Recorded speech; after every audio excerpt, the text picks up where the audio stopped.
আজ বানাবো সিমুইয়ের পায়েস। সেজন্য একটি কড়া বসিয়ে দিয়েছি, তাতে কিছুটা ঘি দিয়ে দিলাম।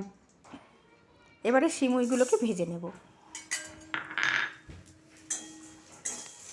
সিমুইটা একটু লাল করে ভেজে নেব।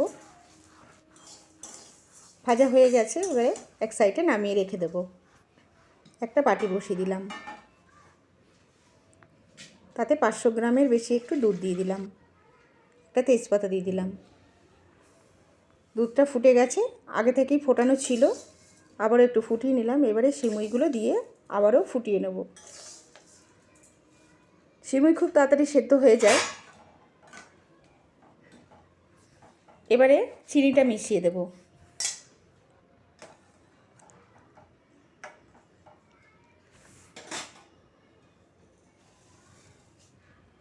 আবারও ভালো করে ফুটিয়ে নেব।